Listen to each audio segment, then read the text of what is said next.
To it. Yeah, let's get right into it. So paper, planes, and passports. So the paper, financial literacy, which is important in our community. So we promote that. Something that we definitely want to, embody and show people that you can become financial literate and financially independent.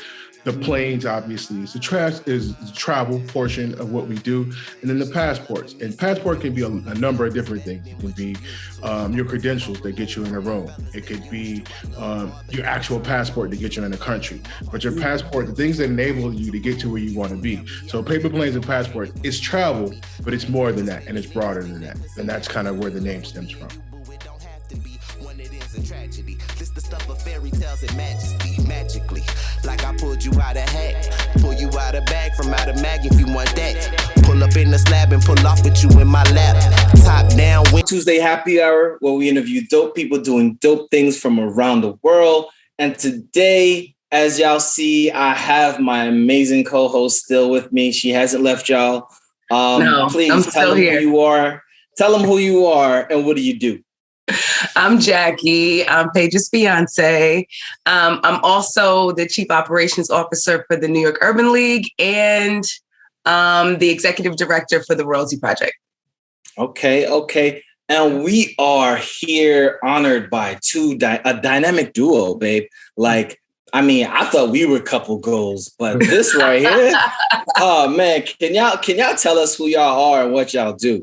Mm-hmm. Hello, my name is Chanticleer Graham, and this is Erica Graham, and we are Paper, Planes, and Passports. I am an international director of strategic initiatives and also the president of Paper, Planes, and Passports. And this is... I'm Erica Graham, an owner, travel agent at Paper, Planes, and Passports. So we help curate all of your trips, all of your group trips, and so much more. Yeah. We'll get to that. Yeah. We take care of all your travel needs. Anything you need travel related, we definitely got you. And so y'all talking about straight concierge, huh? So most definitely. Global concierge service. Global concierge service. Y'all hear that? Listen, they talking cloth talk right here. I'm gonna take something out of Khaled's book. That's cloth talk right here. They said their money is longer than paper, planes, and passports. That's what they're saying right now. But that's actually what, if you think about it, and we'll talk about more about what paper, planes, and passports means. Go ahead, let's talk about it right now. Let's get into it. Yeah, let's get right into it. So paper, planes, and passports. So the paper, financial literacy, which is important in our community. So we promote that. Something that we definitely want to, embody and show people that you can become financial literate and financially independent. The planes, obviously, is the travel portion of what we do. And then the passports. And passport can be a number of different things. It can be your credentials that get you in a room. It could be your actual passport to get you in a country. But your passport, the things that enable you to get to where you want to be. So paper, planes, and passports, it's travel, but it's more than that, and it's broader than that. And that's kind of where the name stems from. Mm-hmm. Nice.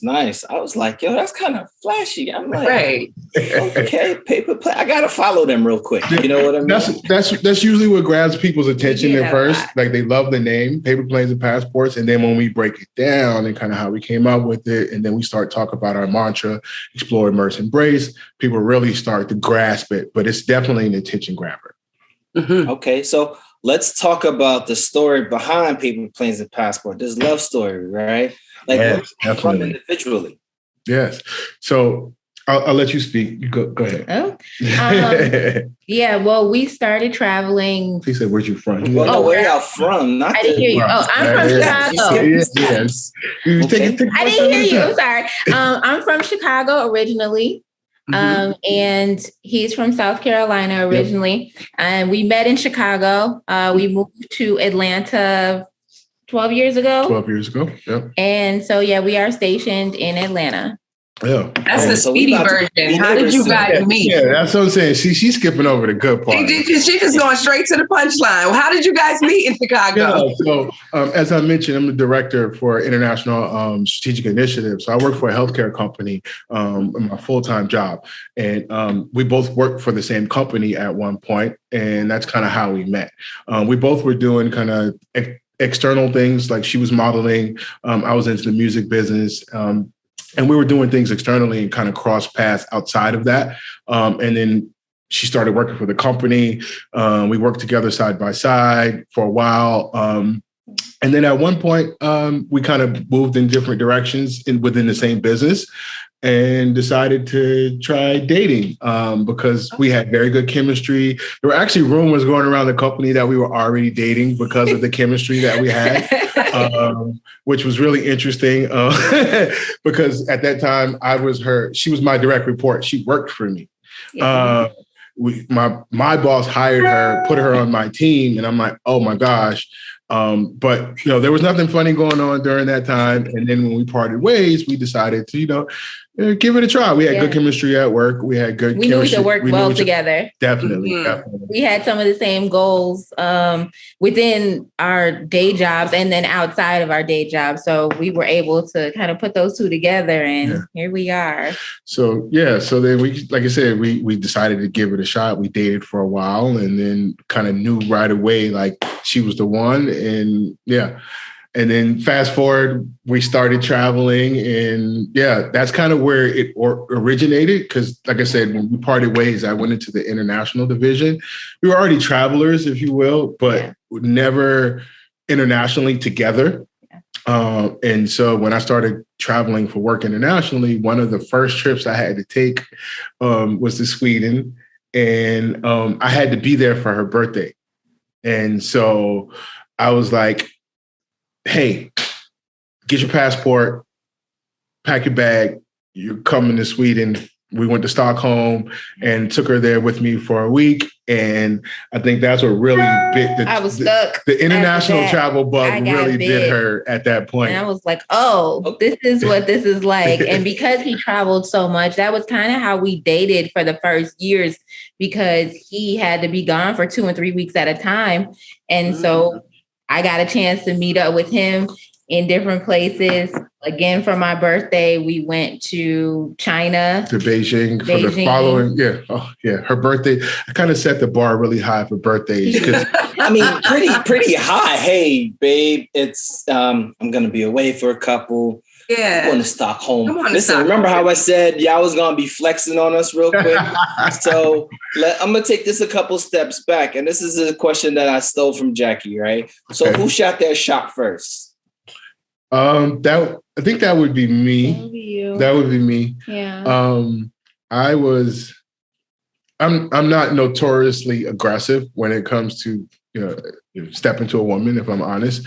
And I came out of a previous relationship, divorce for a couple years, was like, I'm never getting married again. Like totally off limits, laid eyes on this woman and was like, we sat down, we had lunch, and it was like, I'd known her forever. Yeah. And like literally, it was so odd because we were having the same conversations at the same time. We didn't know this until later on, until about a year later. But I called my guy and was like, oh my God, I just met this girl. She's amazing. Like, I know I said I'd never get married again, but bruh, she might be the one. And this was while y'all were working together, or this is after? This was our first meeting as my manager. Wow. We were meeting. He was learning about me, what my goals were for work and outside of work, obviously. Yeah. And we were just getting to know each other. Yeah. And it was like our first sit down. And I was just like, and like I said, at this point, so this is where your old coworkers would be like, I knew it.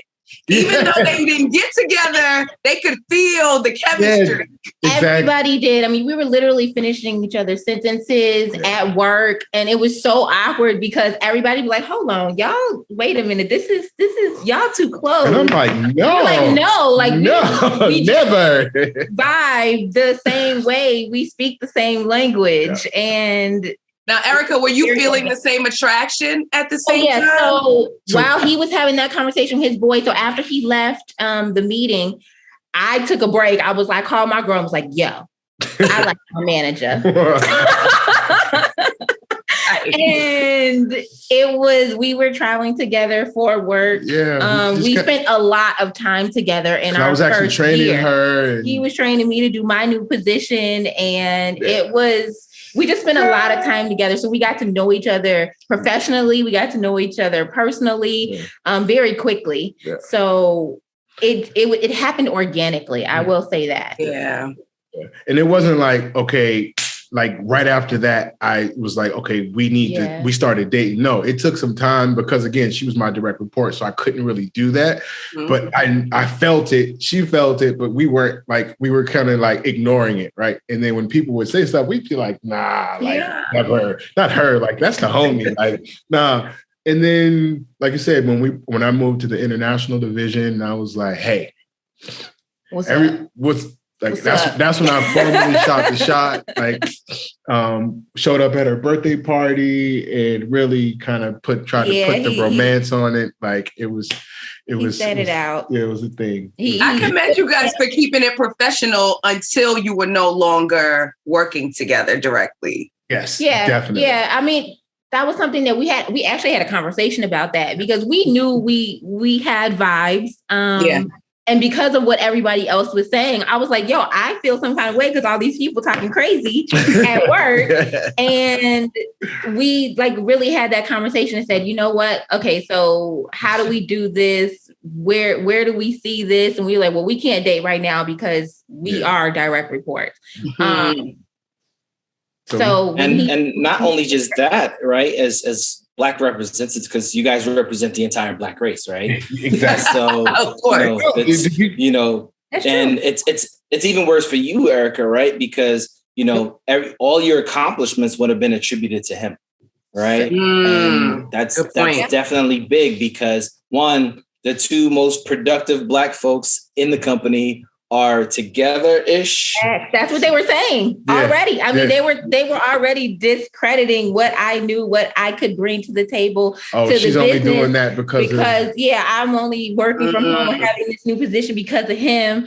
And it was a lot of that. And I had to defend myself a couple times because I was like, yo, you gonna stop talking crazy because you don't know what you're talking about. We are not dating at that time. Yeah. So but when we did take that step, when he moved over to international, but I still, even then, I still kept it professional. Yeah. I went to HR. I went to people in the organization and said, we are dating. Mm-hmm. We are a thing. We are no longer direct reports. Yeah. just to let people aware, like even the CEO of my company at the time, like crazy story. We won a trip. It was a competition within the company, and you get to bring my management team and your significant others. My significant other works for the company at the time, so So even the CEO of the company knew about it. Like it was no thing. Like and like I try to be as professional about it as you. And like he said, like. You got to keep it professional. We represent. I was at the time the only director, senior manager, only Black director in the company.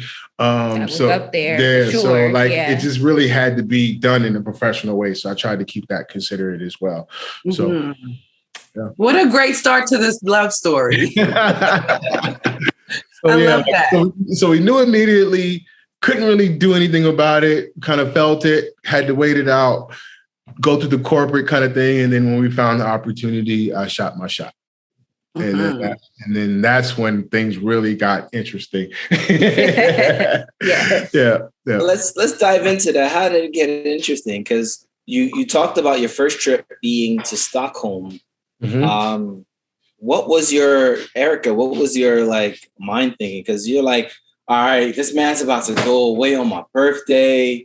Does he really care? Because, I know, or maybe not. I might be projecting what others might be. Yeah, definitely. Because I knew the nature of our job, I worked in the business, so I knew exactly what he does. It kind of comes with the territory. So I knew what I was getting myself into. I know he was traveling internationally. He took the position. So I expected him to be gone for extended periods of time.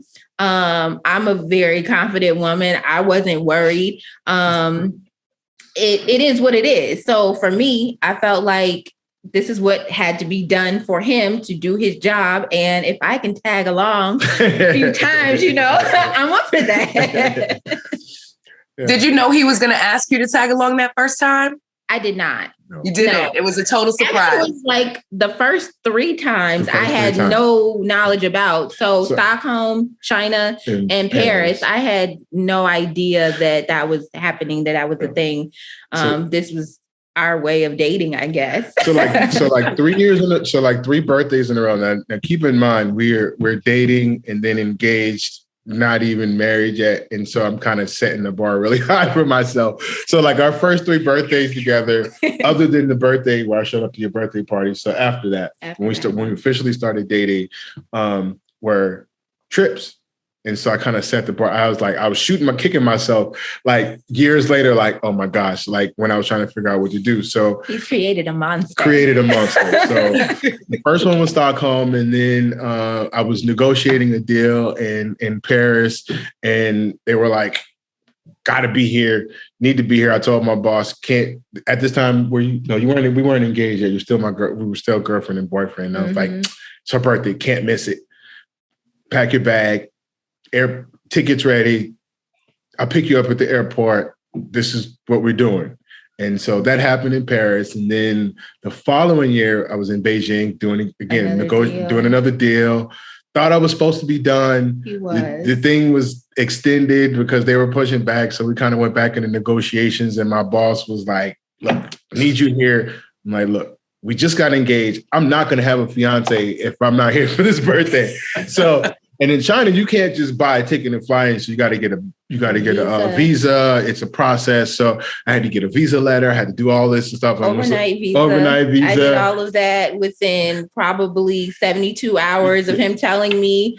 I literally had a visa, packed a bag, hair, nails, all of that done, and on a flight to China for the first time. But I will say, every time she was just like, okay. Like it was no hesitation. There was no, I'm not sure about that. It was never any hesitation. It was always, down for the adventure. Let's get it. And so, and every time it was, we made an adventure. Now I will say, when it comes to outside of that, she is the planner when it comes to trips. So not only hold up, y'all jumping ahead of us. My bad. This is why I don't give people the questions ahead of time, right? Because y'all just jumping all through my interview. I think that was a good jump. Let's vibe out. Let's vibe out. I got a couple questions. Let them go with it. Come with it. I got you, right? So the thing is, I want to really paint a picture for the people listening, right? And, a lot of people are now able to work from home. And so in these times that you were able to just hop on a trip whenever he flew you out, right? It's not like he flew you out and you didn't have a job, right? That was a thing. 12 years ago, 14 years ago. Yeah, I was definitely getting flued out. So you was getting flued out before it was a thing. And now, at that point, were you working remote or you were in office and just using all your PTO time to go? I worked from home off and on, and I was a travel project manager at the time. So I was taking PTO in the beginning. I think for my first few trips, I was definitely taking PTO. And I was like, listen, I had it. I'm taking a vacation. I'm out. Yeah. Right. So one thing you mentioned is like a lot of people working from home right now. Like when the pandemic happened, which we'll talk a little bit more about later, this was already a way of life for us. We already worked from home. We were already doing WebEx and Zoom calls, and like this was, if we weren't traveling to a customer location, this was already our way of life. Yeah. So it wasn't a big transition for us, and we'll talk more about that later. But yeah, so like when it comes to and for me, that's key, right? Because I think a lot of the times people sacrifice, and especially Erica, right? Like as a woman trying to prove yourself in your industry, right? Like a lot of women, or there are women, I'm not going to say a lot of women, there are women that will put aside their aspirations of travel and such because they don't want to take enough time off, right? Because, my man taking time off versus you taking time off are two different things. Right? If Jackie wants to take time off and I'm ready to go on a trip, she'll get looked at differently because, well, you have to accrue time. You have to do this, that, and the other. In corporate America, that is. Yeah. Right? And the fact that you guys worked through, all right, PTO will work. It may not work. You know what I mean? I'm not feeling well this weekend. You know what I mean? And so just to paint the picture, it's not like Erica was just sitting around at home and I'm like ready to go, right? She really had to put in like her time to be able to take these trips, because you know what it can seem like to some was like she was just ready to go because she had nothing else to do. You know what I mean? And I wanted to paint the picture that Erica's a boss in her own accord, you know, and she made sure she accommodated a lot into that when we start talking about travel and her and how much of a boss she really is. Like, this is just kind of setting the stage. Like, we haven't even got into like boss moves. I'm a co-pilot. She the boss. She runs. There you go. You know how that goes. And so that leads us into the next step, which is the planning aspect of things, right? Because, you know, as a planner, you have to be accountable for a lot of things, right? And if you're planning for both of y'all, you're planning for your work stuff, you're planning for your side business, you do a lot of planning. So let's talk about relationship-wise. Let's start there, right? When y'all travel, who chooses the destination outside of work-related destinations? Yeah, and that's where I was going to kind of segue. So where it comes to kind of some of the work-related travel that I have, and I was able to bring her along, it kind of started out as me being the planner, if you will. And then because I had a work schedule, and I was able to be like, hey, I'm going here on this day. Are you available? Can you take time off? Can we work something out? Blah, blah, blah. So I kind of planned everything, booked the flight, stuff like that. But then if we fast forward a little bit, when she started her transition out of corporate, because she finally quit the corporate job and started doing travel full time. This was 5 years ago at this point. Mm-hmm. That's when she really became the full on planner. And that's when it was like, she plans everything. And that's where it really got intense and like down to the minutia, the detail, the itineraries, like minute by minute, hour by hour, like that's where the concierge service was born. And so, like I said, like 5 years ago, she transitioned out of corporate America, just was frustrated with the whole work environment, everything, and one day she was crying, like just frustrated about work, and I grabbed her by the shoulders and said, quit, just quit. Like, we'll figure it out. Quit your job. We'll figure it out. Of course, I couldn't do that. I was like, no, we need a plan. Like, I need to figure out, like, how am I going to pay my stuff? Like, I got student loans, I got car note, I got stuff that I know if I start a business, you don't get paid in the beginning. Yeah. You know, you don't expect to see revenue from 3 to 5 years sometimes. So like really figuring that out, I was like, what am I going to do? So we planned and figured out ways for me to become debt free before I quit my job. Yeah. Mm-hmm. So like we talk about the financial literacy piece. I really sat down and was like, okay, we live by a spreadsheet, by the way. Yeah. Excel spreadsheet. We live by that. When we first got together, like I said, I kind of went through a previous marriage and I was rebuilding my credit, all that stuff. I literally put everything on a spreadsheet. It was something I read somewhere and said, know where your money goes. And I didn't know where my money was going every month. So I literally put down every bill, every time I spent money, I put it into a spreadsheet and started to realize where my money was going. And then so when we got together, I brought her into that system. First and 15th, I sit down and pay all the bills. Everything that's due between these time and these time gets paid. I don't wait until the due dates. I don't wait until everything gets paid. First and 15th, when I get paid, bills are paid. We know exactly how much money we have to work with. And then over time, I was able to budget because I can go back 12, 13, 15 years and tell you what I was paying for cable at that time. Yes. And so I brought her. I pulled up that spreadsheet. So I brought her into that and it was like, okay, how do we do this? So we sat down, we looked at all of her liabilities, all of our liabilities together and said, okay, what do we need to pay off? Paid off all the cars, paid off her student loans, paid off pretty much everything with the exception of the house. Yeah, and we're still able to save and invest here and there. And came up with a plan and said, this is what we're going to do. and I made it to where I was able to take care of all the finances. I was able to sustain our lifestyle without her having to worry about bringing anything additional to the table. So put us up, we figured out what I call our magic number. Whatever your magic number is, you need to know what your number is. How much money do you need to have every month to sustain your household, right? Month to month. And then how much money on top of that do you need to be able to set aside some savings, right? Or invest, or whatever it is you need to do that you feel is important for you. So we figured out what our magic number was, and then we acted on that. Paid off all the debt, was able to manage to that number. She quit her job and then started Paper Planes and Passports. As a Christmas present, we got the LLC. Yeah. We did everything and was like, now she's official business. This is what we're doing. She built the website from scratch. She did I'll let you talk more about that, but that's kind of hold on. Let me, can I borrow that? We might want to borrow that spreadsheet. We need to sell that spreadsheet. We might want to borrow that spreadsheet. So I've actually been using, have you guys heard of mint.com? Yeah. So I've been using mint.com since it was Manila, when you were tracking your bills and stuff like that. And so that's literally how I budget myself. Like it's an electronic tool, and, hopefully Intuit, send us a check. We appreciate you. And it literally was, and, Jackie will tell you, I'm a little frugal, right? When it comes to certain things.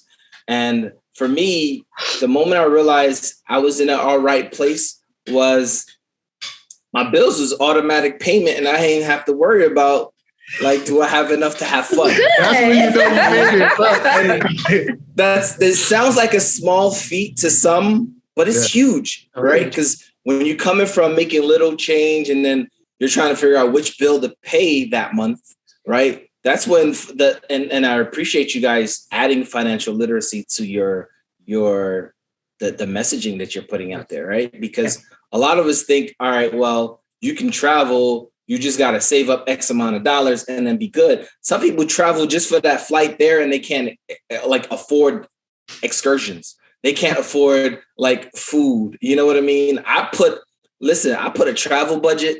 I put a good amount of money aside every month. So when it accumulates, I'm like, yo, babe, where we going next? And because the thing is, if she wants to go somewhere, I don't want to have to hesitate as if I don't have it.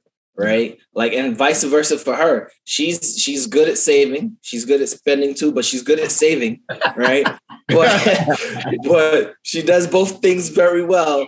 But she also is she comes from a lifestyle where, all right, let's just go. Because we thought ahead of time that, we want to enjoy these things in life.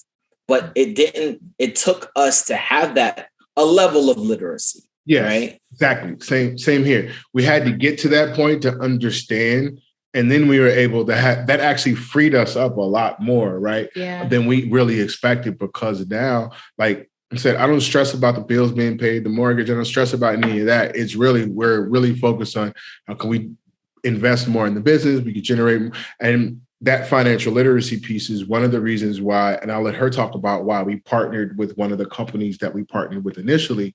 Because one of the services that we offer, like you said, a lot of people think you have to save all this money, you're going to have all this money to travel. One of the things that was really important for us was to make it financially viable for people to travel, especially people of color. So we partnered with another Black-owned company called Layaway Tickets. Shout out Layaway Tickets. And they were able to help us organize where we were able to offer payment plans. Because as you know, the flight is typically the most expensive piece, and you have to buy it within a reasonable amount of time or the price could go up. So when you find a ticket, it's a great price. If you don't buy it that day, you come back tomorrow, it could be double. It could be more. It could, depending on the flight and where you're going. So being able to lock in that flight as quickly as possible was important to us. So she went above and beyond to find a partner that we can partner with, that we could do things on it. Because if you put it on a credit card, the interest rates are crazy. So you're able to pay a small fee, which is negligible compared to what you would pay in interest, make your monthly payments. But then we took it a step further and we incorporated everything.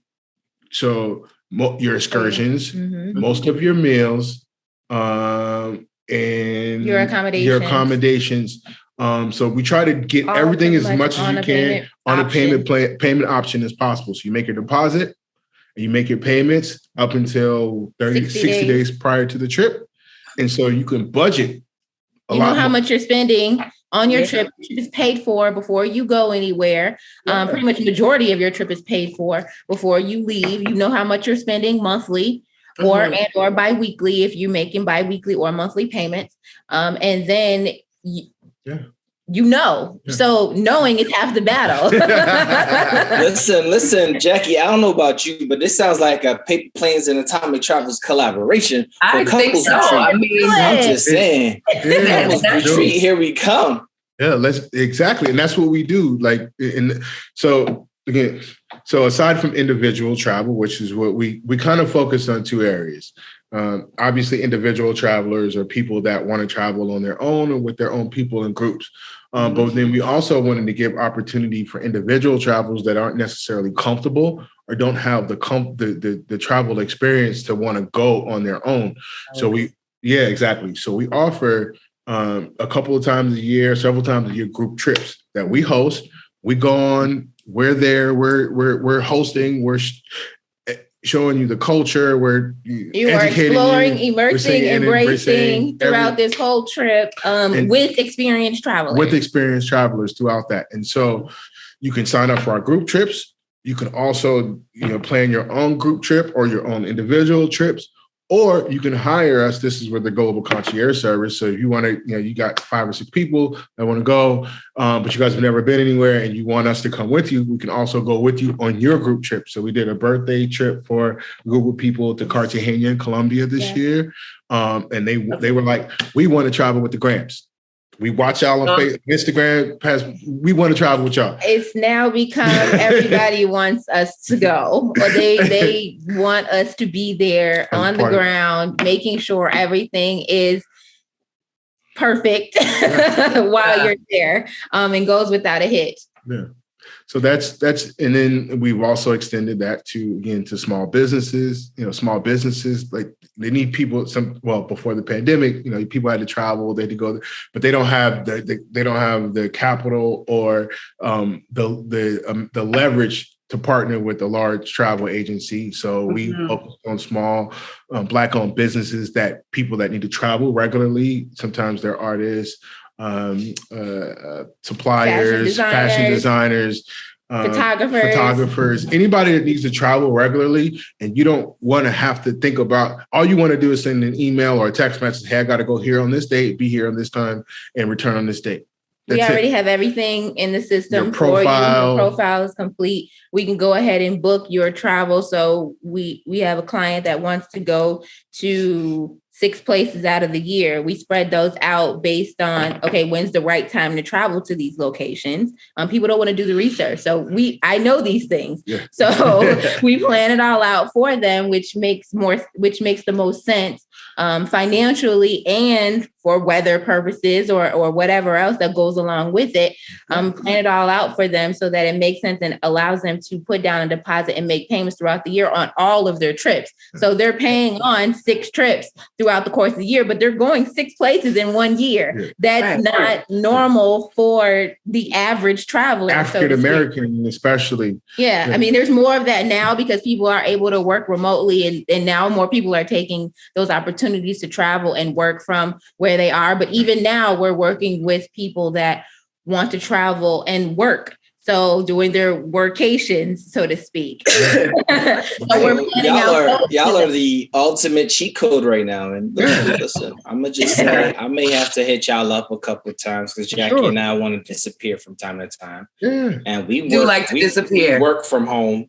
We work from home sometimes. We are working. But it is working. We are working. Go the financial literacy. Exactly. This part. So again, when we travel, if we're traveling solely for paper planes and passports, if it's just her and I, how do we incorporate that with the business? How do we make sure we capture all the appropriate deductions and write-offs, things like that? You guys have a travel company. You guys go on vacation.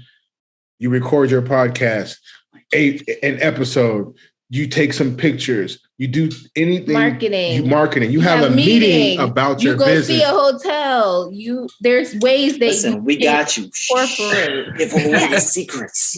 No, you that we don't know. Those are secrets that we don't know. And so you're right. You're right. To share and teach people. They're like, what? I can do that? I have a small business and I can actually. People are like, why Trump a billionaire, but he only paid $100,000 worth of taxes or $10. Like, these are the reasons why. Because they're not educated on how to manage their businesses to benefit you. I still have my full-time corporate job.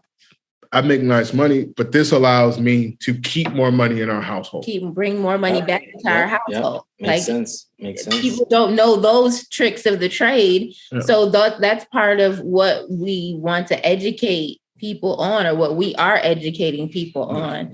That's important for us because we don't know these things. Nobody told us these things. We learned from them. We learned from the owner actually. I'm so glad I got you guys on because y'all schooling the audience here on some definitely game on how to maneuver, right? Because a lot of times, Jackie will know, I don't like planning. I will find the nearest group trip that's going out to where I'm going, and I will hop on that group trip. I will find somebody planning something and hop on their trip. You know what I mean? And the funny part is, even for our wedding, right? I told you, you guys are doing Morocco, right? I was like, yo, we're doing Morocco. I think we're like a week apart. You guys are going. Wow, we're gonna be. Wow. So I told her, I was like, look, I love you. I want to keep you sane. So let's get a travel agent. Let's get somebody that will plan everything out. And luckily, we were able to get somebody to help us out with some of it, right? And that's probably, I will say, my only contribution to all of this, because she's doing travel guides. She's making sure everybody's dressed the right way. She's getting floral arrangements. Listen, I was like, look, I can only do one thing. And if I can only take one thing off your plate, it's the whole travel situation. And we literally, like, I don't know how y'all did y'all's, but we gave people a cutoff date. It was like, look, if I don't RSVP by this date, we got, because it's international. So RSVP we gotta be meaning money down. But not yet. I'm going. Deposit. If you don't have a deposit, that's what locks in your deposit. You are going is a deposit. Yeah, ain't no deposit. Exactly. And so for us, we had to make sure, like, I mean, I cut some people off because I'm like, look, we gave y'all a deadline, you know, and if y'all not making it, this is why. You know what I mean? But he was snipping on that wedding list. Listen, I had to make sure. Look, okay, we made it at first.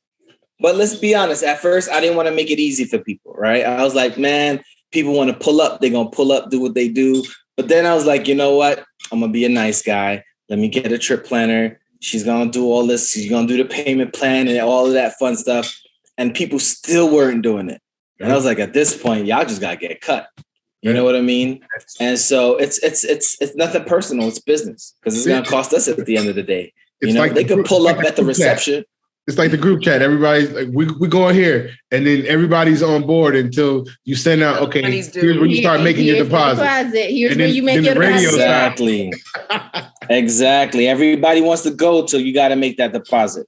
Yeah. So, what has been your most memorable trips? Because I mean, I would say every birthday is a memorable when you just started. So.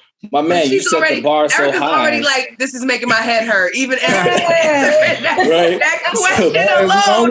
We always get this question. This is like our number one question. For me, it's probably Egypt because that was like what solidified one of the trips that solidified that I can do this as a business. And it was trial and tribulations trying to get there. So you gotta tell the story. Okay, so we were supposed to go to Thailand, right? That was our second hosted group trip. Second one ever. We were supposed to go to Thailand. They canceled our flight like a week before. I mean, everybody canceled. We had 10 people not going. The people, the airline. The airline canceled the flight, right. We had 10 people going. And I was in shambles. I was literally crying. I was freaking out because I was like, oh my God, I don't know what to do. I literally had to find a whole nother destination that fit within the budget that allowed us to transfer our credits for the flights over and then plan a whole new itinerary in a week because we were leaving in a week.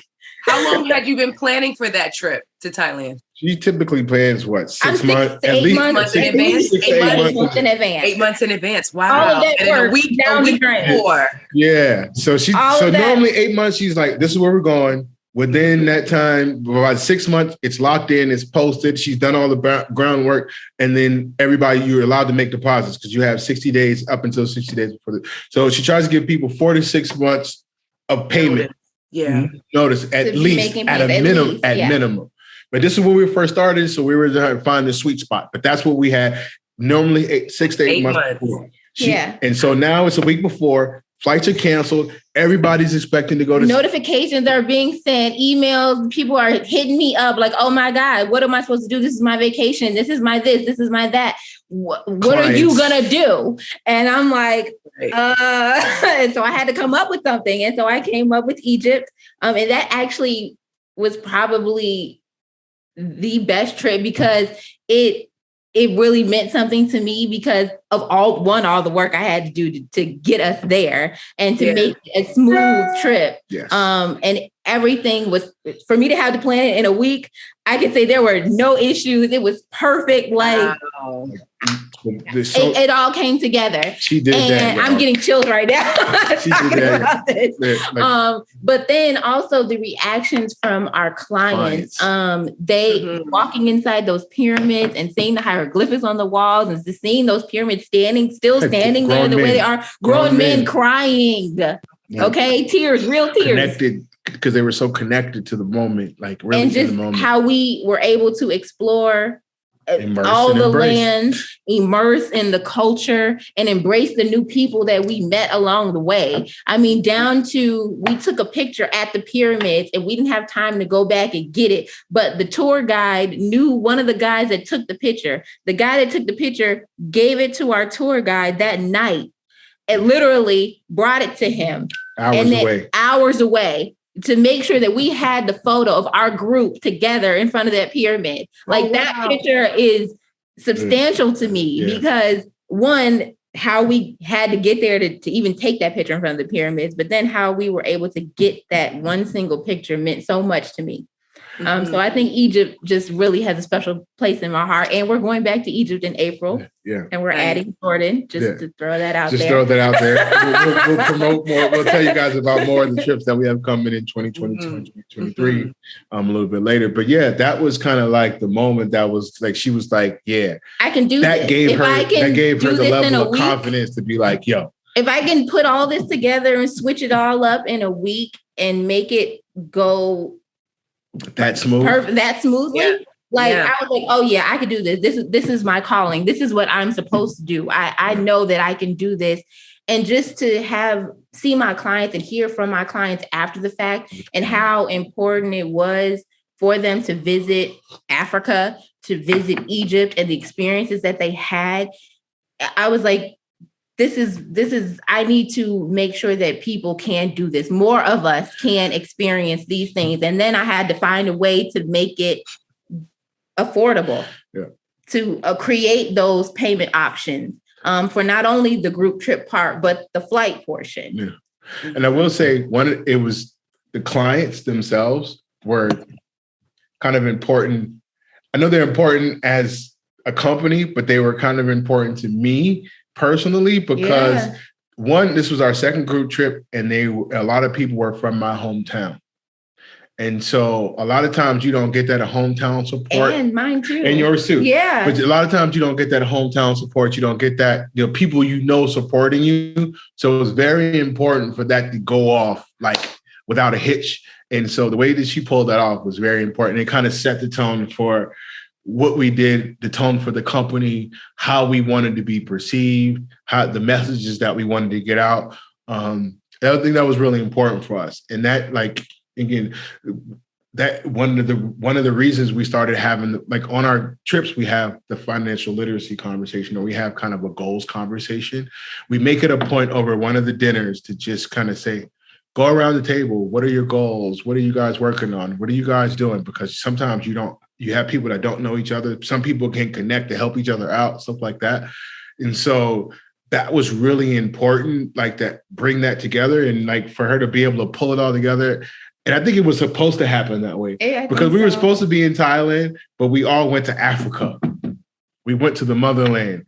And everyone had such a dope experience. And then being able to have those types of conversations. Sitting around the pool and around dinner, talking about, like we connected on family issues, on marital issues, children issues.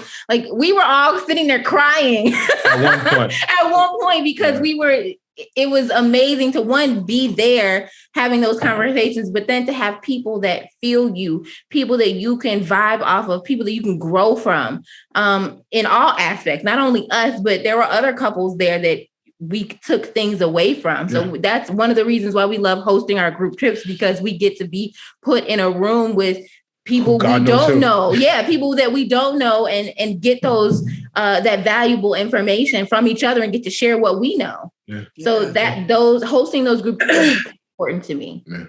Our group trip experiences are really valuable, especially like when we always make time to sit around and just talk about, like in our Kenya trip, like we had so we had a round the fire moment with everyone, all the couples. Yeah. That ended up in like tears and crying, and then we had guys moment, and then the girls stayed together, and then it was like so emotional, and like the connection was different, and then everybody came back together, and you could see like it was very cleansing for a lot of people. So like being able to walk away from that and seeing like that result, to me, it's very important to bring that to people. And that's amazing, because you guys probably gave the best response. I don't know, Jackie, that we've heard since we've been recording, right? Yeah. And you guys touch so many different aspects outside of just the business aspect, right? As one of the things that I'm an advocate for is group travel. Go with a group, regardless if you know anybody, because you'll always meet people and you never know what you'll experience. But I want to take a little commercial break. You guys are flexing right now on us with this pendant upside down plane and the paper planes and passports. Yeah, I told you I was gonna, dive in, since y'all answered most of our questions already. I'm gonna talk about this paper plane that y'all got going on. Like you got one going up, you got one going down, and then your hoodies. Yeah. What's going on? So we got these made for us a couple years ago from our jeweler, and so we're flying towards each other. We're flying towards each other always. Yeah. Nice. And so, obviously the merch.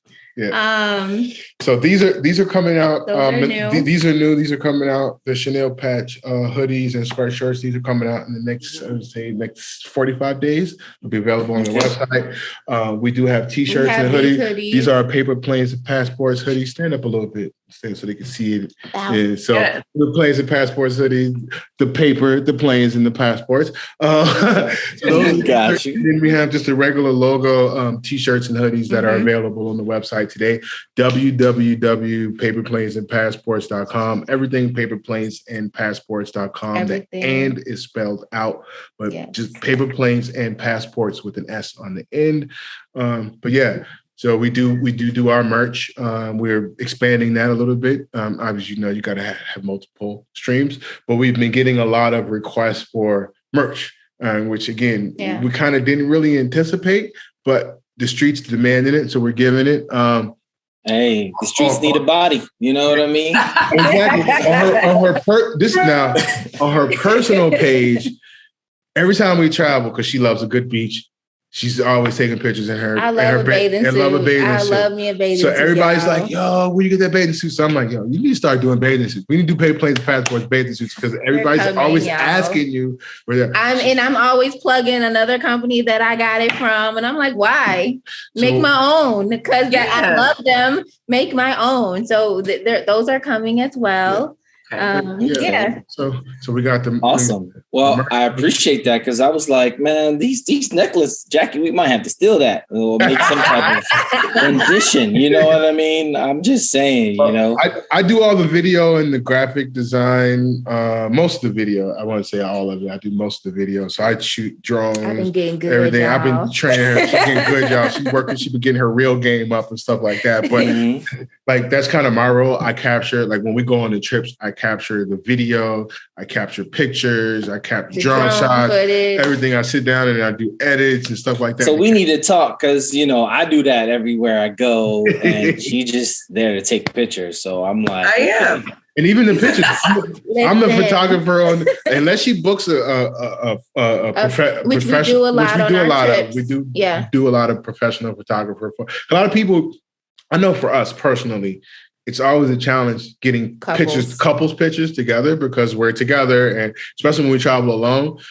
So we always end up getting photographers. So that with our clothing line, which kind of how we ended up doing these, we have a separate clothing line called Gaudy Apparel. But anyway, with that, we kind of have been experiencing doing photo shoots, and she used to always set up, like, again, I set up international photo shoots like when I would travel for the clothing brand. Yeah, so that was another way that I got my feet wet in hosting trips, putting trips together, planning them all out. That was one of the ways that I kind of learned how to do this internationally because I was creative director for our clothing brand. Yeah. So I was like, okay, well, we need to do this internationally. He was working in Spain. I was like, well, I'm going to Spain, but I'm going to work. And so I put together a photo shoot and I hired 5 or 6 models from different countries. They volunteered. They did volunteer because they wanted to be, they needed photos. They needed work. And they liked the products. They were like, yo, I really want to work with y'all. And so they got on board with us. And that was, you know, kind of a way that I really learned how to do some of the things that I do right now. With it, I was working 10 years ago doing that job, not realizing that it was putting me in the perfect position for what I'm doing today. Yeah. Right. So awesome. So adding the photography was key. We talked about the beginning of this Black excellence couple, right? What inspires you both to travel? I think it goes back to for me, it started when I was young. We didn't travel a lot, but my mom exposed me to, and I tell her this story all the time. My mom exposed me to a lot of different cultures through food. I love to cook. And that's another thing that we like to do on our group trips is we like to go to cooking classes in the local things. Mm-hmm. Anyway, that stems from my love of cooking, my love of food. To me, that's a great way to embrace a culture or to immerse in the culture is the food, right? Going to the market where they get their food from. Like literally going to the market with them, picking out the produce, picking out the meat. Where do they go? How do they get what types of vegetables do they have and fruits do they have and use? What do they commonly spices, use? All of those things. Like going to the people's home, looking at their process for cooking. So to me, I think it stems from that. For me, that's where it originated, was cooking and food. So my mom, it was funny because when we moved, I grew up in California, but I was born in South Carolina. But moving back to South Carolina, a lot of the family members would say my mom cooked white, if you will. She was the bougie because cooker. She cooked all these different things. She cooked Chinese food. She cooked like Mexican. She cooked all these different things from different cultures. Mm-hmm. And that was my way to go places without being able to go places. Yeah. So that inspired me a lot to travel. And I think that's where my love with travel kind of stems from, and being able, and which also extends to our mantra, which is explore, immerse, and embrace. Explore the cultures, immerse fully into those cultures, and embrace the people, the things in that culture. And for me, a lot of it starts with food. Sitting around the table, breaking bread is one of the best ways you can get to know someone. Yeah. Even with that story, when we were in Kenya, we did a cooking class. We literally went to the market on the public transportation, on a bus.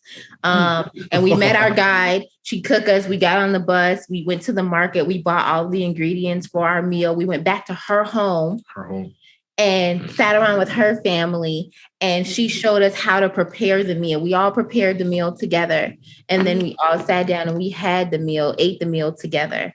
We're doing that again. We do that every time we go to Morocco as well. Now, keep in mind, this wasn't some fancy chef. This was some home. This was a regular lady with. This was her business with 2 kids. This is her hustle. This is what she did. So everything wasn't perfect. It wasn't like everyone had like special cutting boards. Sometimes everyone have an apron. Sometimes you're cutting like right on the countertop. Like it was a real like authentic experience. It was definitely an authentic experience. Yeah. And to answer your question, for me, my love of travel kind of started with us. When I got flued out, I got bit by the travel bug. I was traveling domestically throughout the country, and I really loved that. And I loved the variation of my job, where I wasn't going to the same office and seeing the same people every day, every week, day in and day out. So being able to travel for my job definitely opened my eyes that there are other places, there are other states. As growing up, I didn't travel a lot. We always took road trips down to Mississippi and Arkansas, where my mom and dad are from. But other than that, or to Michigan, where some of my other family lived. But other than that, we didn't do a lot of travel growing up. So my travel really started when I started working for corporate America, when I got out of college. And then when I met him internationally, and like I said, Sweden kind of just bit me and was like, yo, you need to be doing this. Like, you need to see more places. What else is out there? Where else can I go? And we just started moving and grooving and doing it. And I knew that was something, that was my passion. I had to turn my passion into a paycheck. Yes. And that was something that I love to do. And being able to give that gift to other people and that experience to other people is something that just warms my heart. See, after my clients travel and hearing the review, some of them call me on FaceTime when they get to their hotel, like, yo, my room is this, or you upgraded me to this, or you surprise upgraded this meal or whatever. Like, that to me is fulfilling. That warms my heart. So that giving that experience, because we have traveled, we are well traveled, allowing the opportunity for other people to travel really just fuels my soul. Okay. Awesome. So we're going to get into some tough questions right now. Okay. Tough questions are, see, Saved by the Bell. Alert.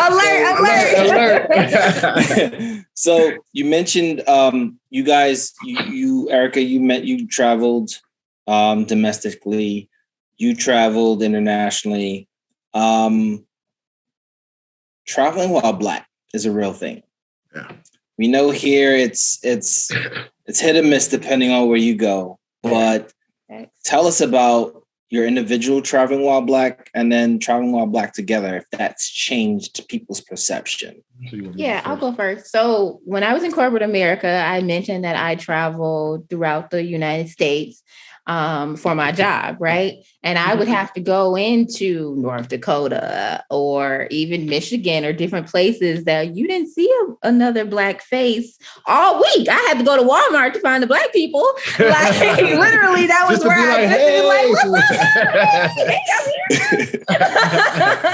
But I didn't really see, especially in the healthcare technology, working in healthcare, in the position I was training, the administrators, the executives, the pharmacy directors. And so I didn't see a lot of Black people working even within the hospital, especially in some of those smaller towns.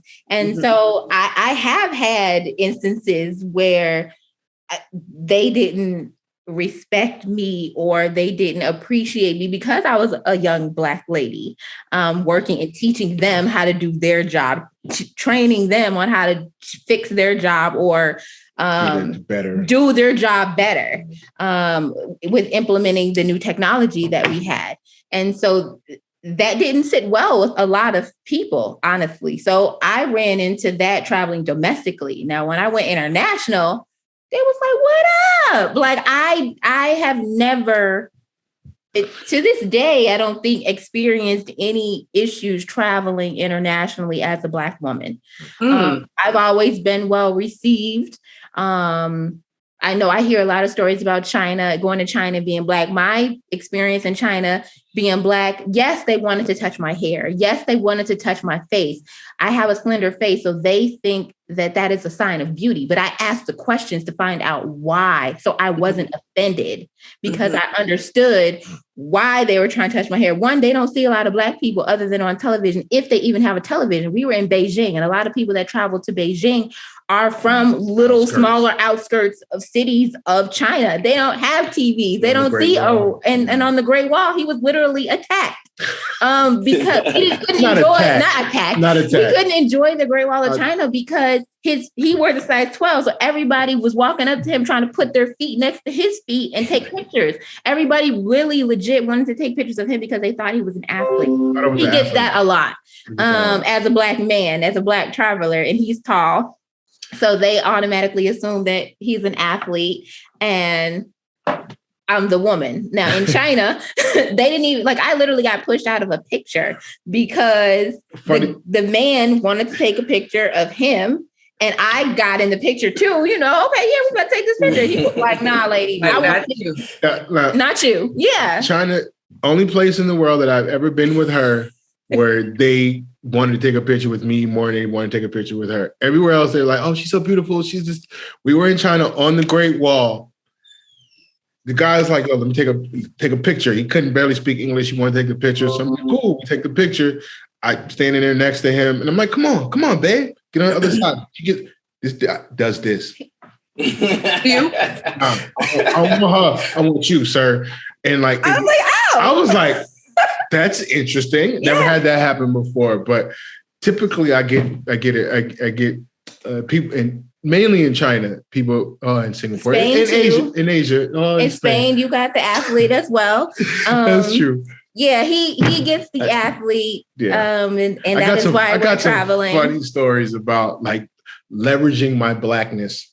Yes. So again, sometimes your Blackness can work to your favor. Yes. So again, similar to what Erica was saying, I didn't mean to cut you off, babe. So I didn't know if you were finished, but similar to Erica's story, traveling domestically, we've been to 43 states, 46 states, sorry. 46 of the 50 states, right?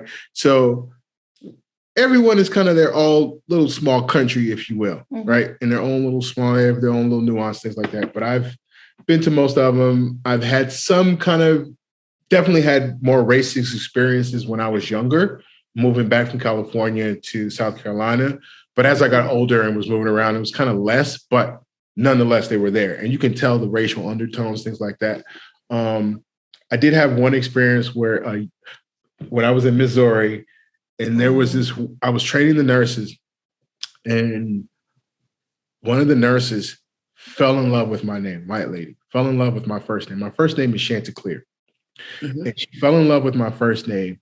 And at the end of the week, when I was getting ready to leave, she came to me, she was pregnant, came to me and asked me, could she name her child after me? That was weird. And I was like, no, I don't think that'll be appropriate. I don't know your husband, but he probably would be happy. This is what I'm thinking in my head, that he named your child after a Black man.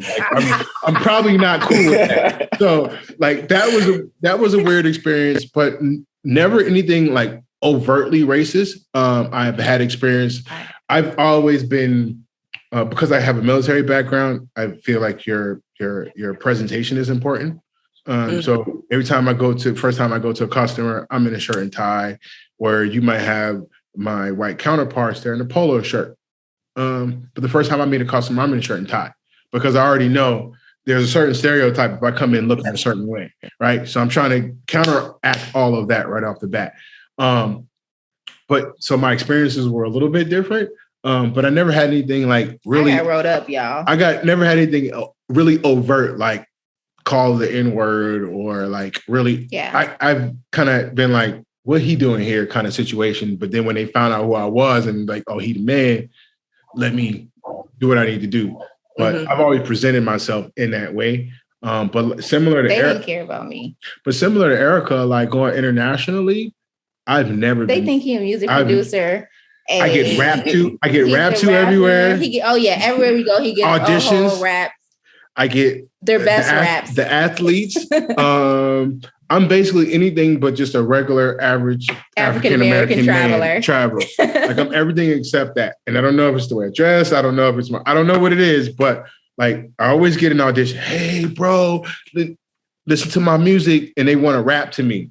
And then, which is funny because I kind of dabbled in the music business too, but they don't know that I'm not there looking like that, presenting that. There's been situations where I was with my white coworkers. We were in Dubai, and we were at a dinner. We had just finished a trade show. I had a couple of Turkish guys with us and a couple guys from the UK. And we were at dinner, and they wanted to go downstairs to this nightclub, super exclusive. I've never been there, never even heard of it. So I Googled it real quick while I'm at the table. And I'm like, oh, that's nice. We should go there. So I told the guys, when the waiter comes back to the table, I said, don't say my name. Just say he wants to go downstairs to the club. So the waiter comes back and said, and the guy, the English guy, kind of big, says, hey, he wants to go downstairs to the club. So the guy says, kind of looks at me. He looks around the table, walks away, comes back. Sure, we'll walk you right in. Now, keep in mind, this is an exclusive club. There's a whole line of people outside. He walks us into this back door. Like, literally, we're playing the role. I got these two big Turkish guys standing next to me. One is black T-shirt, black pants. So they're looking like security. I got these three English guys. So I'm just looking like the man right now. We walk in, they walk us to a table and sit us down, walk past the whole line. And everybody's looking like, who is he? Who is this guy? Who is he? So that's one of the situations where I kind of leveraged my blackness because nobody was going to know who I was. But it was just like, here's how we do it. And they were like, nice. And so after that, they started calling me. They started calling me DJ Shanty D because that night, my UK counterparts determined that I was an international famous DJ. That was the story. And we're just out having a great time. He got his name shouted out on the radio. Shouted me out on the mic. Shouted them out on the mic. It's crazy. It's crazy, wow. But you can leverage your blackness. Meanwhile, I just get asked if I need some of that loud everywhere I go. That too. That happens. Again, leveraging your blackness, if that's something that you're into, you partake. I always get off. Always. We were with this white girl. Where were we at? Oh, we were in Guatemala. On a tour. And she was in California. She's been looking for weed for like 3-4 days. Yep. We were walking with her on an excursion. We're just walking through the little market, and the dude came up to me, and she was like, "What? I've been looking for this for like 3 days." And he just walks up to you and just offers it to you. I'm like, she wanted. Here you go. Got you. She was like, "This never happened to me. How did this happen?" And she acknowledged. She was like, "Yeah, I guess that is something that." As a brown person, it may happen to you. I was like, honestly, yes, it does. No, we didn't take offense to that, but because it really does happen like that. Yeah. But she was like, thank you. I appreciate you because I've been out here a whole 3-4 days looking for it, asking people for it. And I don't, and everybody looking at her like, nah, you the feds. Like, I'm not about to. So, like you said, I've never had a bad experience. Yeah. Like I've been to internationally, Saudi Arabia, they embraced me. They actually think I'm one of them because one of my coworkers, I look like them and I hung out with them. Like I've just never had it.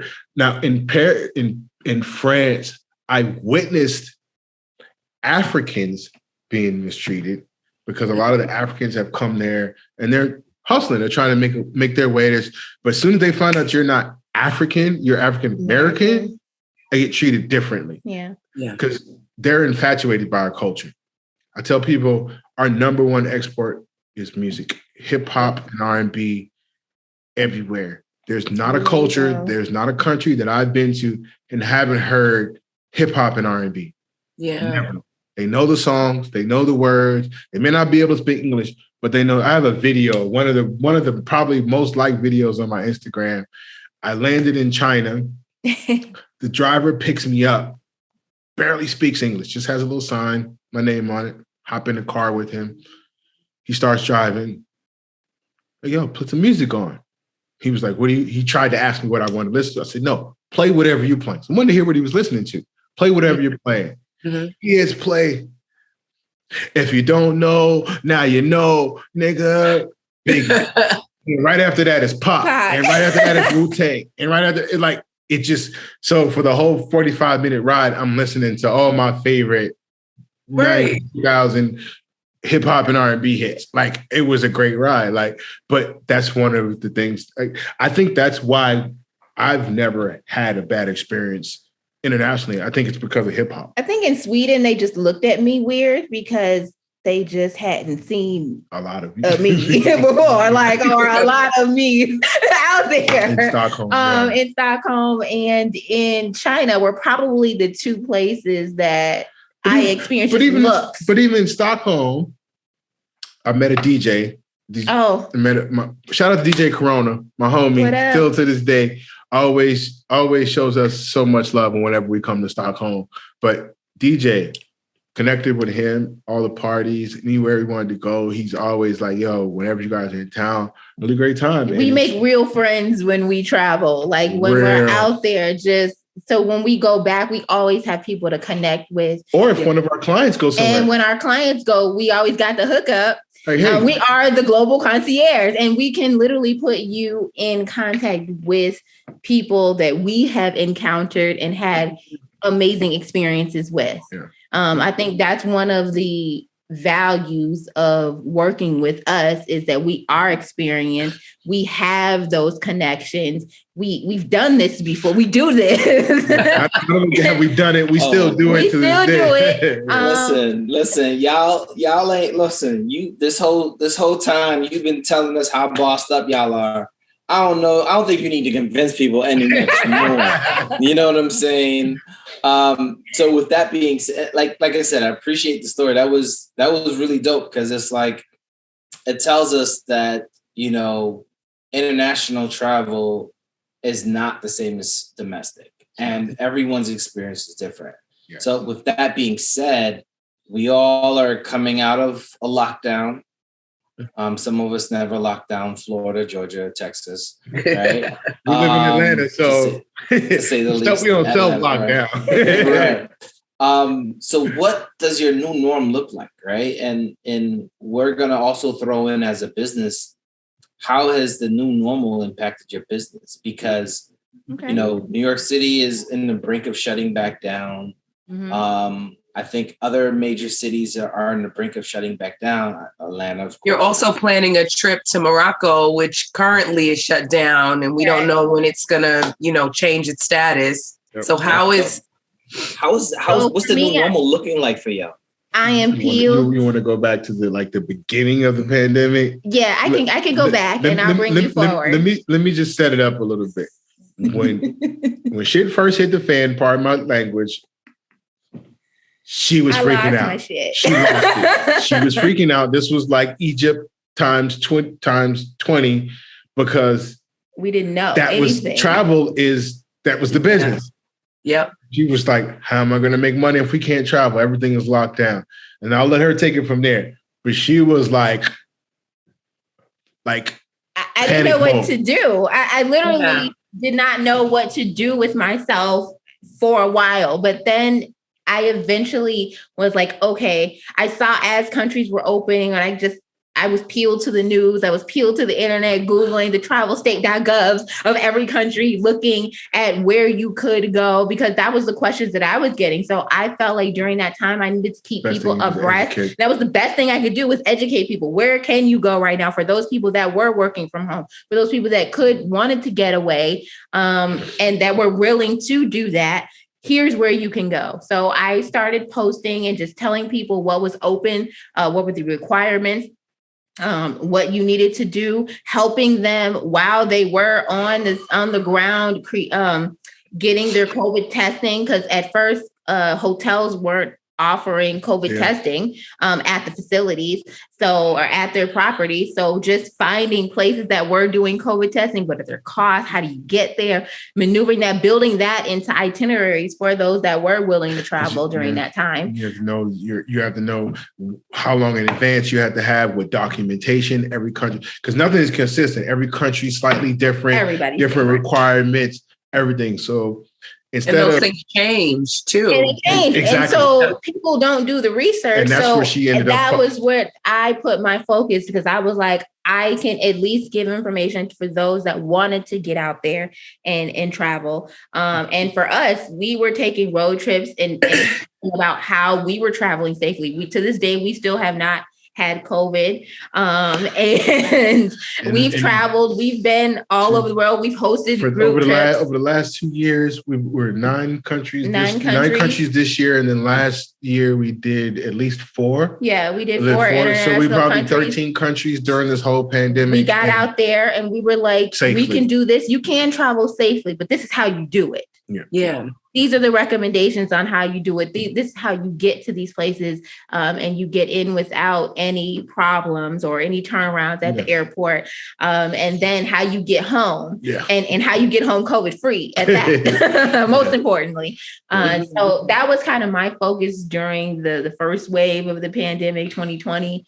And then as things started opening up, I kept posting about how you get in, same thing, just kept on keeping people abreast about here's where you can go, here's what you need to go, requirements, all the requirements. So I think that's the new normal, is just keeping abreast of I'm a news watcher. I pop on the news in the morning. I pop on CNN. I pop on everything. She might go. I'm Googling travel. She's Googling travel. I'm Googling and she's focusing on that part. But I'm like, yo, babe, hey, did you hear about this on the news? They're stopping this. And so she'll do additional research. So we kind of do our own. So just keeping abreast of the changes.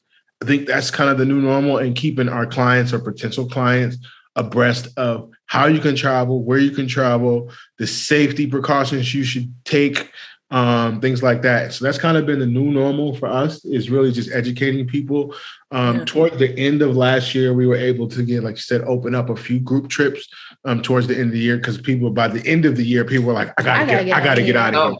I just got to go. So I think we did Tulum for New Year's Eve. For New Year's Eve. Now, Tulum, we've been doing for before anybody even knew about Tulum. Tulum got popping. Tulum got popping. That was like one of our, that was our sneaker. That was our sneaker spot. That was our undercover spot. Like, nobody knew about it. We would just go there. 5 years ago, we went there. Nope. It was at this point now, 7, 8 years ago. Okay. So even then, we was hitting Tulum and nobody knew about it. And Nipsey put in a video, and then like everybody was like, Tulum. Oh, we going there. And now there's all kinds of things happening in Tulum.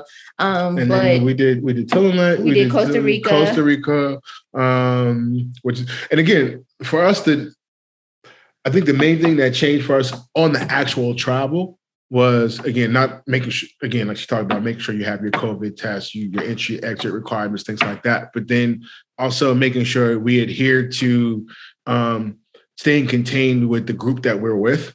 So not interacting too much with other people, making sure we're wearing our masks, because everyone's tested. Everyone's that we're with was COVID free. So we try to keep ourselves kind of self-quarantined, if you will, or isolated as much as we can, right? We took 27 people to Colombia in June of last year. Yeah, 20 plus people, and not one got COVID. Not one came back with COVID. We all left safely. That wasn't the case for some people that I heard about that went on another trip with another company. Yeah, that whole group got COVID. We literally were saying, hey, you guys, like, I think the main thing while you're traveling is you're drinking, and then you're at the bar and you don't have your mask on and you start talking to random people, and that right there will get you COVID. Recipe for disaster. Yeah. So just trying to maintain our group staying. I mean, we had free time and people went out and did their thing, but I was like, hey, reminder, you guys, it's still COVID out here. Like, we are in the middle of a pandemic. Wear your mask. If you're talking to strangers,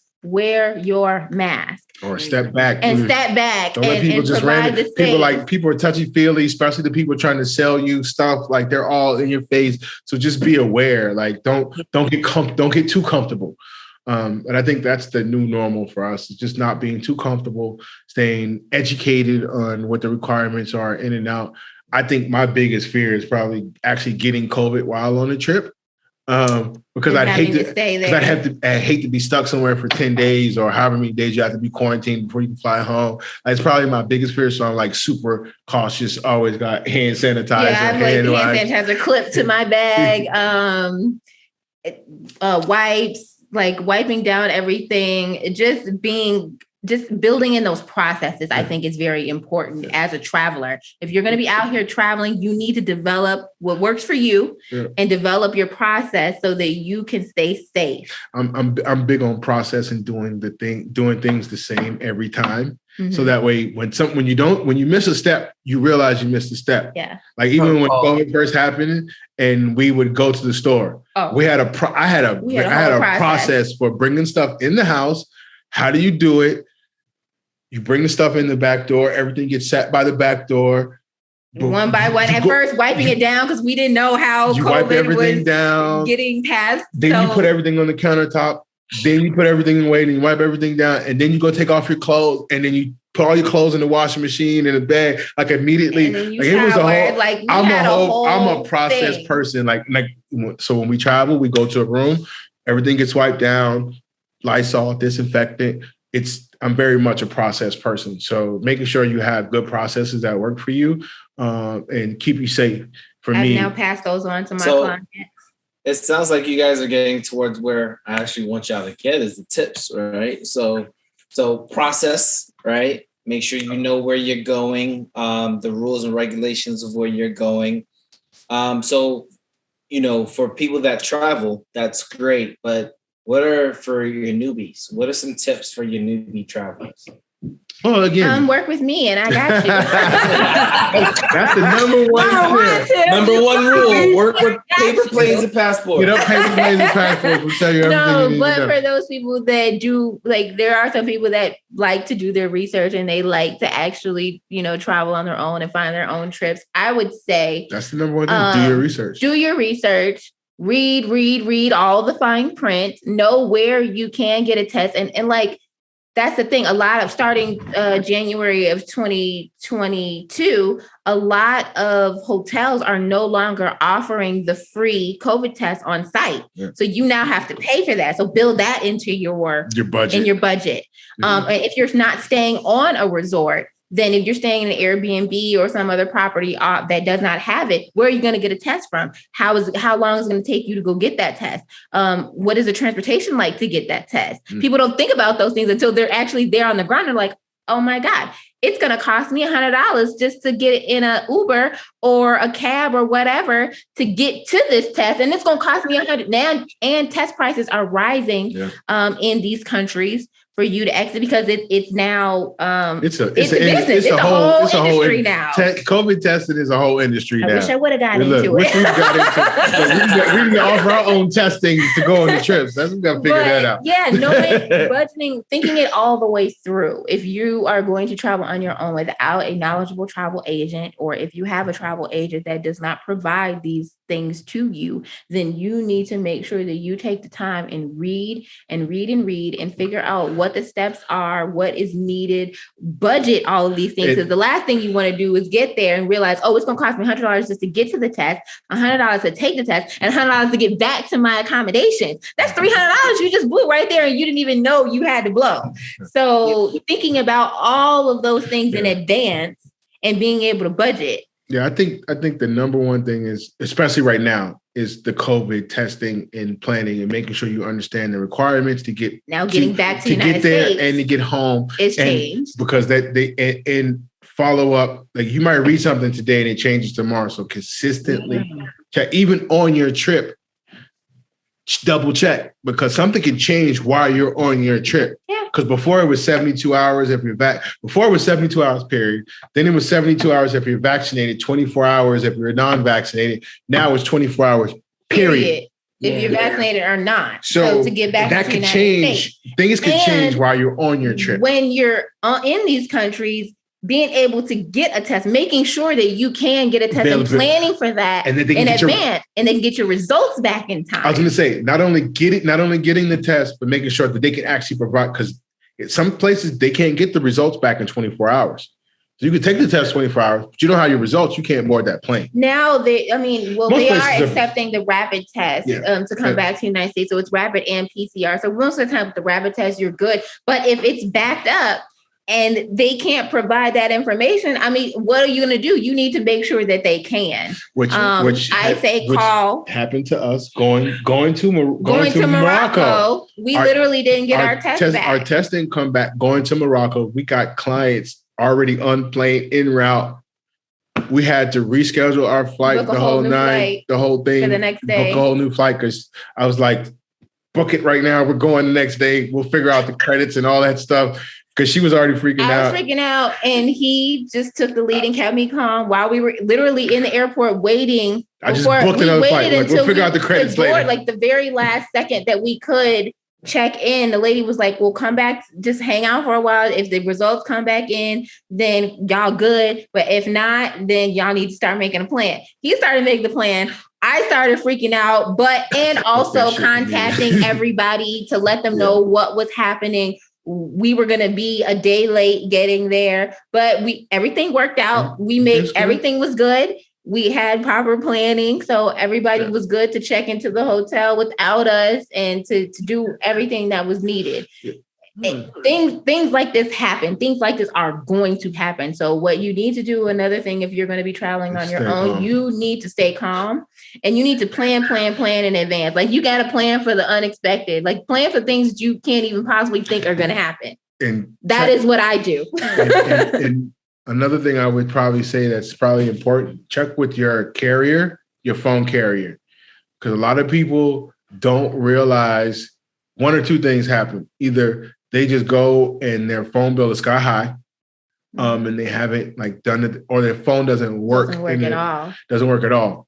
And the last thing you don't want is your phone to not work, because if you get in a situation, you need your phone and so make sure you understand the status of your phone and how it can operate in that country, because you need to communicate in the case of an emergency. And what the fees are going to be for that, because when you get back and you get your phone bill, that's something else you need to budget for, right? So again, little things like that, people don't think for. Like you don't think about how much it's going to cost for you to get in an Uber. How much is my phone bill going to jump because I've been making international calls and I've been surfing Instagram. Because at home, you're just usually doing that. You're just taking a picture. Let me post this on Instagram. Let everybody see what I'm doing. That's costing you by the megabyte. Yeah, if you're not on Wi-Fi, that's definitely costing you. So just things like that. So COVID status, making sure you understand how your phone is going to work in that area, making sure someone has the ability to contact you, know where you're going, kind of at least knows where you're going to be staying, has a high level idea of your itinerary if you're traveling by yourself, just in case anything happens when you're expected to be back, like things like that. Like for my clients, you have a digital itinerary that you can share. You can look at offline on your phone, on any of your devices. So you know where you need to be. So we plan all your whole itinerary, right? You have your flight in there. You have all of your activities, your hotel information, because when you're arriving in these countries, you have to know where you're staying. They ask you all of these things. Yeah. You have to fill out all this stuff. You never know what they're going to ask you. Yeah, you have to have all of this data. So I put all of these things into your digital itinerary, so you have it handy. And also, you know where you need to meet your tour guides, if they're going to pick you up, your COVID test, what day you're going to get it, how much it's going to cost, all those things built into your digital itinerary so that you know where you need to be, what you need to have with you, because a lot of tours, you may need your passport now. If you're going across country lines on a tour, you may need to have your passport on that day, or you need to have your vaccination record. Sometimes they might take a picture. Sometimes you have to have the physical copy. Knowing those things in advance is crucial to the success of your entire trip. Yeah, especially like I said, if you don't travel a lot, know the requirements of the country. Just hit me up, y'all. I got you. The easiest thing to do is that's Paper easy planes as and you- Basically, all that to say, I got If you. all else fails, contact All paper else planes fails, and if you passports, and they don't- got you. Yeah, if you don't want to look up all of that stuff, That's a perfect marketing strategy. Stress everybody out and then say, okay, I got you Just if you need. contact us. Let me give you all of this Just information. don't even worry about it. Make sure That's- you're totally horrified about doing it yourself, and then contact us. We got you. Exactly. So to wrap up, tell us where we could find you and what you guys got going on. Okay, so like I said before, the website, www.paperplanesandpassports with an S at the end.com, paperplanesandpassports.com, Instagram at paperplanesandpassports. Individually, I'm Mr. Foreign Exchange 1. She's Ms. Foreign Exchange with a Z. Yeah, and everything Facebook, paper planes and passports. Everything, everywhere else is paper planes and everything, passports. everything. Hashtag paper planes and We're passports. When in brainwashing doubt, y'all. paper planes and passports. Repetition. Passports. So that's Thank it. you And then, both. Well, we would like to trips. go ahead. Talk about the trips Go first. ahead. Trips. Yeah, so we have Egypt and Jordan in April. April 13th through 20th. And then Morocco is in May the 28th through June 4th, May 28th through June 4th. We have Holbox in June, Holbox, Mexico, which is kind of a tricky place to get to. It's a Juneteenth. New hit in the spot, like kind of like tell them. Yeah, and it's where we're celebrating Juneteenth there. And just celebrating and relaxing with our people. I just dropped our South Africa trip for New Year's. So the 27th, so tomorrow next year, you could be arriving in, in South Africa. We have Zambia, and then Turkey is coming up, and also Bali for 2023. So just hit the website, and you can actually subscribe to each trip so that you get updates on each trip, and then just subscribe to the website in general, and you'll get the mailings, blogs, newsletters, everything coming to you. Mm-hmm. Well, I want to thank you both for really sharing with us. And really doing this, right? I literally hit you guys up and you were like, no problem, I got you. I mean, you joined my live one day and we've been connected ever since. So I appreciate it, and I just wanted to return the favor. I appreciate it. Show you what a true love's about. If it's real love that you want.